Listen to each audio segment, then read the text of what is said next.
Hello, friends. So, one of the things I've noticed happens locally is that there are referral forms coming into Maze from family support workers from Colchester and Clacton and Tendring. And I thought it would be useful to have a little exploration of what is a family support worker, where can you get hold of a family support worker, and what kind of work do they do? So I asked Amanda Rowe, who is part of the Maze team, if she would speak to me to explain about her work and what she does, a little bit more information about the whole role. So put together this little interview for you. Hope it helps. Hi there, Amanda. Hello. So I've asked you to meet with me today because you are obviously part of the Maze team. You're a Maze facilitator, but your main actual job is that you are a family support worker. That's right. And I thought it would just be really useful for anybody watching this to learn about what is a family support worker, what do you do, and how can people get help, and what kind of support and what have you do you offer. So maybe we can just start off by just telling me a little bit about what is a family support worker, what is the job description? Okay, well, I kind of came into the job initially when Essex County Council were employing people to do the kind of work that I do. My title then was, in fact, a parent support advisor, but essentially it does the same job. And then sadly, Essex County Council made us redundant. And so I was lucky in that the schools that I had worked for in the north end of Colchester felt that there was still a need for that role, because essentially you've kind of got school, who are really the educators, and then you've got social care for families that are in sort of more of a crisis situation. But the schools I'd worked for realised that actually there was a need for something in between, someone where a bit of early intervention, where perhaps families were going through a little bit of a tricky time and perhaps needed someone to go in and just visit with them and chat to them about social care type needs, but at a much lower level, maybe the emotional well-being of a member of the family, or any difficulties that we're having with services. And so really that's what I spend my day doing. The families that I work with are referred to me through the schools that I work with, and then I just call them or visit them, and we talk about the problems that they're having. It might be the behaviour of a child, it might be some additional needs that the child has got, it might be some kind of clash with something that's going on at school, it might be friendship issues, emotional well-being, all sorts of things. And I go and do home visits with those families, with those parents, really. Not very often with the children, mostly with the parent or carer, and discuss those things. And so I'll visit them probably once every 2 to 3 weeks, usually set them some challenges and say, try these things, here's a few things to have a go at. And then I'll report back, come back, visit with them again in that little bit of time, in a few weeks, give them time to try those things out. And that will go on for as long as it's needed, really. So it might be 2 or 3 visits, it could be 8 or 9 visits, depending on myself and the parents. If we feel we've kind of covered everything, then it stops. I also go with them to TAF meetings, team around the family meetings, if required. So for schools calling on other professionals and the parents themselves, sometimes to support them, because some families' parents find that a bit challenging going into school and having to represent themselves in meetings. Really anything else that I feel I can help with. Yeah, that sounds brilliant. That sounds like such an important job that you do there. And I know as well that from the work that we do at Maze, that you're helping people just along their journey is such a good investment of all of our time, because parents then have a really better, deeper understanding of the needs of their child and have a little bit of help to think about what might that mean about what works for us at home. So that's such a valuable thing. And that led me to wonder, everybody's always been talking about the importance of early intervention, which is basically getting involved before crisis point. So I wonder if you have any idea, or you can say anything about why it was that Essex County Council decided to make you all redundant when it was clearly such an important role. Well, sadly, it's down to the same thing that often it is, which is funding. And so I came into a time, I left my current job, which was as a teaching assistant in a local school, which I'd done for 12 years while my own children were growing up. and joined an already established team. It was called Task, which stood for team around the school, child and community. And that was its idea. I think it had really kind of come from around the time where there'd been a few serious case reviews, and they realised that there were professionals that knew certain things about families but hadn't communicated that to each other. And so families or problems had escaped and nobody had really picked up on it. And so they put these teams together, and they were great because there was someone from what was then the behaviour support team on our team. There was representatives from what was then CAMS, which is of course now the Emotional Wellbeing Mental Health Service. There was someone from something called Connections. He worked with the teenagers and their families, talking about career and emotional wellbeing and all the things that go around teenagers. And also the Education Welfare Service, they had officers on our team. And we worked hand in hand, although they weren't actually on the team, with the school nurses. And also we had a community policeman that would come in, or police officer, that would come in and meet with us for our team meetings. So we all worked together. And then funding problems kicked in, and they decided that a cheaper way was simply to send everyone back to their own disciplines. So behaviour support became their own team, education welfare services became their own team, and so on. And there was nowhere for the family support workers to fit in. We didn't have our own place, as it were. So sadly, we went. We were cold.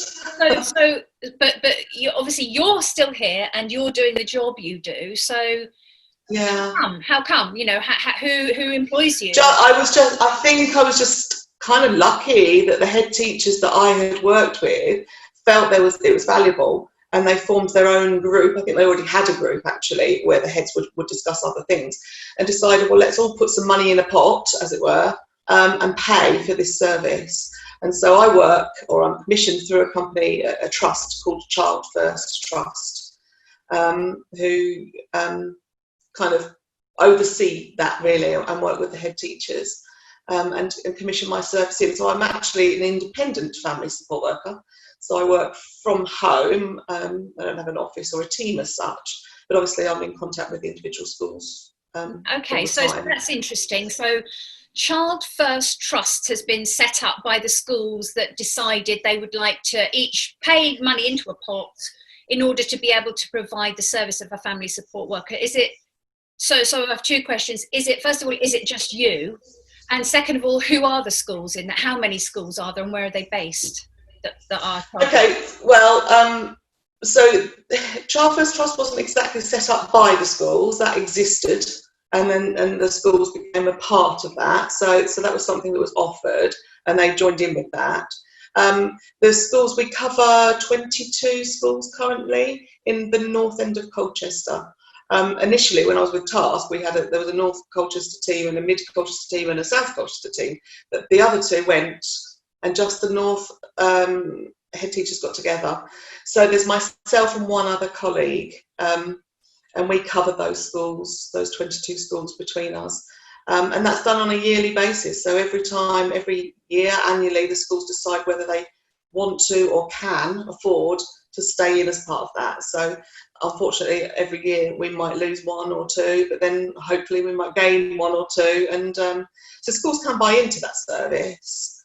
It's always available for them to use. Good. So it's great that that's available for those schools in North Colchester that are part of Child First Trust. I know that they have a similar arrangement in the Mid-Tendring Partnership of Schools. Yes, they do. And they also have sort of a number of support services that they also, buy in and provide for their families.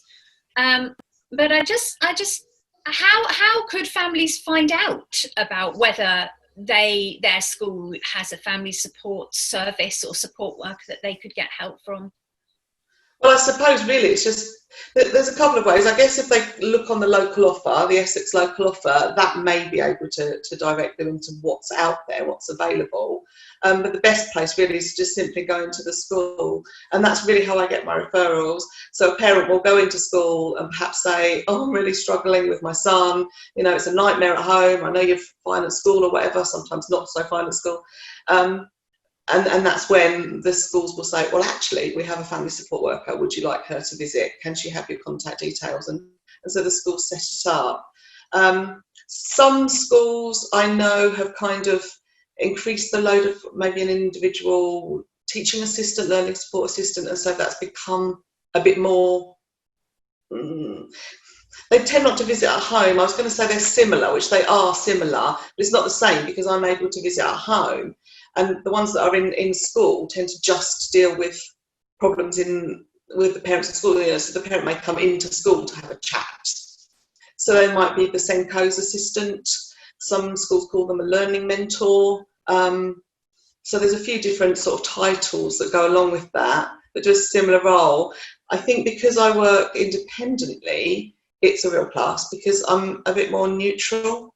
I do feel that parents perhaps feel a little bit that if it's someone employed by the school, so a staff member, they're always perhaps going to be on the side of the school. I mean, I like to think I'm on the side of the school, but I want to be on the side of the parent too.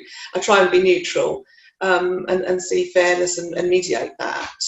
Yeah, I was going to say mediation is the key word there, isn't it? When I feel the same with the role I have at Mays. I, of course, understand the life of schools because I was a teacher for 30 years, but I also really understand the life of parents. And I feel like, it's really important that you have professionals with independence that are able to occupy that middle ground and usefully guide both parties towards something that can work well. Absolutely. And for me, I mean, as much as I do work with Child First, I also have a couple of other schools that I work with independently, completely privately from that. So they have just approached me, heard I was doing this, what line of work, and said, could we pay you on an hourly rate as and when we need you ad hoc? So I do have a couple of schools also within Colchester that I do that for. So that's always an option where schools can buy in an individual service. It just seems to me that it's just such a fragmented picture. We previously did have a system that you described there with the task teams, where everything was there and together and there was cooperation between all those services, and all that was just lost. And it's just it just feels a little bit sort of scrappy, muddled through in the meantime, doesn't it? Great that you're there and your colleague are doing that work. Great that there are other family support workers. But what a shame that it's not all brought together. What a shame that the well-being of families has not been prioritised in how things have been restructured. It's a shame, isn't it? I really agree with you. You must have then consequently seen some deterioration in the situation of some families because that support went away. Well, absolutely, because literally at that time there were families other family support workers were working with, and we had to just sort of say we're really sorry, but unfortunately, we're not employed anymore. We won't be able to work with. So what happened to them? I don't really know. I'd like to think that the schools picked up some service, but that's not. That really schools are educators. They shouldn't really have to be doing all of that extra stuff as well, which a lot of them do. A lot of head teachers spend an awful lot of their day with their families, parents in the office, trying to help them out with all these other things, besides educating the children, which seems a little unfair on them, really. Yeah, and the thing is a thing as well that, there are so many professionals that really care passionately about the well-being of children. They're doing everything they can. But sometimes schools can't do that stuff because they are totally overwhelmed and overloaded with stuff they've got to do, all the other children they have to see to. And also because sometimes the school for some children can be part of the problem. And that's not to say the school are necessarily doing anything wrong. But the system.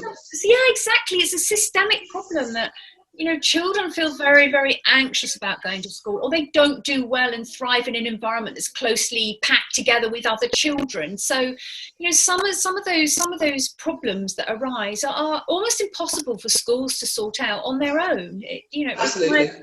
I really think that they are with the best will in the world, and we've got some really good schools. It's certainly the ones that I work for really are doing the very best they can, but they have limits, they have time limits, they have financial limits. So it's good to have someone else that can come in and take some of that. I mean, I actually had a Senko say to me one day, she said, I know that you're working well with this family because they've stopped beating on my door all the time. And, I know she meant that in the nicest possible way, but she was happy to work with this family, but she did have a whole list of other stuff she needed to be doing. And because they weren't constantly saying to help, because I was able to go to the home and talk to them. And often it's just a bit of reassurance parents need. And that's definitely what we find at Maze, isn't it? That obviously we share information at Maze that maybe people didn't know before, or help them to develop their understanding. Oh, yes. But the most important part is just that thing about somebody's thinking of me, somebody's looking out for me. Because as much as talking about how overloaded schools are, let's not, it's a job for those people. They get paid. They're there from, they have a start and finish time. When you're a parent, there's no start and finish time. You're on all the time, aren't you? And you don't have the chance to ask to go and have your half an hour break because you're entitled to it. So, it is of course tough for schools, but it's toughest of all for families, isn't it? Yeah, it is. And I mean, we also, I forgot to say in the role, we also run parenting groups. But sadly, they're not always as well supported as I would have liked, or attended as we would like. And I think sometimes there's a bit of a stigma attached to a parenting group. People sort of feel like, oh, what you're trying to say, I'm not a good parent, and so I should be coming to a group. Yeah, this is exactly what I always say. I never describe Maze as a course. Because if you say parenting course, it makes everybody think I've got to go to learn to be a good parent. And we're not about that at all, are we? I just refer to it as a program, don't we? It's like a program of topics, and we just come together and we talk about it. And it's that thing about just like being with other people who know what it's like, who don't think you're a bad parent, who actually think you're a brilliant parent, but just hearing other people's stories and sharing experiences is such a great thing, isn't it? Oh, definitely. I mean, often the parents can bring a whole new level to something, or consider something you've not thought of yourself. Oh, that's brilliant. What a great example. And so, yes, they are there to learn and to share, but I think it's, we're learning from each other. We have a manual, a book, if you like, or a course to follow, but there's plenty of opportunity for discussion and input from everybody. So, yeah, definitely. So that's a great outline of what you do. Are parents allowed themselves to request support from a family support worker, or is it only the school that decides who has the input, your input? That's a very good question. I mean, currently at the moment, they would go through the school, and I would like to think that where possible, the schools do. However, of course, I have a limited amount of hours, myself and my colleague. It's not a never-ending pot of money that the schools can buy in, that they pay into. And so I imagine there must be some sort of filtering. So there will be some families that school will think, well, we're not going to refer this one. We'll just hopefully give them a bit of advice and that'll be enough. So there will be some that miss out on that service, just simply, again, because of the lack of money. And as far as if there isn't a family support worker around, I am contactable, but again, I'm only one person and I can't cover the whole of Colchester. And then again, you've got that problem of who would pay for it, because at the moment, schools are paying for it. But, if I was to visit a family independently, then that would have to be paid for by them.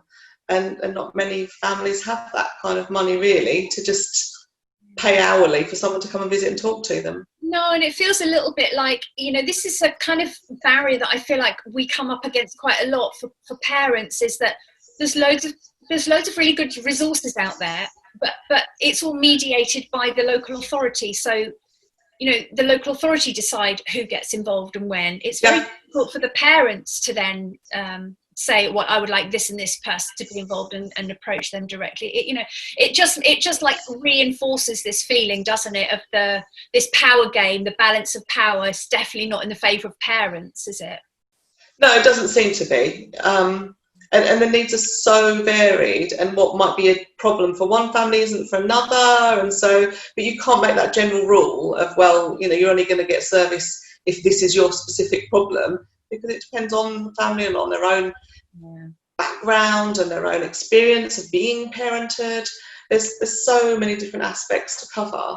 But yeah, you're right, there isn't a kind of a place they can go to specifically necessarily to get that support. Yeah. Apart from here, of course, they can come speak to us at Maze, of which you are part of the team, and we've got the coffee mornings and things like that. So I think that we have tried to sort of make sure that we've got available. It might not be as intense. We can't come and make home visits, for example, but the families I work with aren't, obviously there's a percentage of them where there's a child with an additional need, particularly autism, which is really why I became involved in Maze, because I found that there were more and more families I was visiting where the standard sort of strategies, I guess, that I was suggesting weren't really working. And I'd have really good parents who say, well, I'm really trying this reward chart, or I'm really trying to be patient and talk calmly, and I'm really doing this stuff, but it's just not working for my child.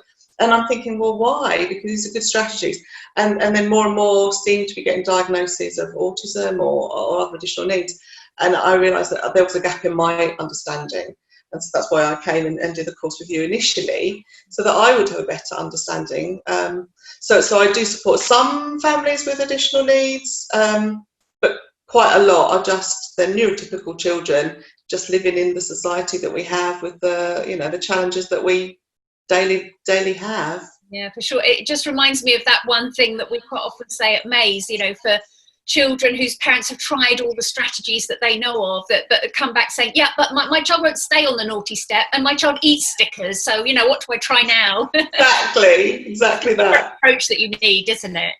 Yes. Yeah, definitely. Oh, well, that has been a really useful outline for us, Amanda, about what you do and family support work. A shame there's not hundreds more of you that we could clone and put all over so that everybody had the same support. But thanks for doing what you do for families. And I know that we work closely together. I get quite a lot of families coming that you've referred in who you've been working with. Yeah. So we feel that works really well, don't we? Absolutely. Yeah, brilliant. Well, thanks so much for your time as well. Pleasure. And I'll hopefully see you in real life before long. Yes, absolutely. Yes, when the world returns. Okay, thank you. There you go then. Hope that interview was useful. There was some information in there that you maybe didn't know or that could help you on your way. Please do leave me a comment below to let me know if you've had help from a family support worker, if you feel like you're in need of help from a family support worker, or any general thoughts about the situation. And my overall thought was, what a shame it is that this valuable offer is not made to every family everywhere, when it previously had been and was withdrawn. Let me know your thoughts anyway, and I'll bring you another little video very soon.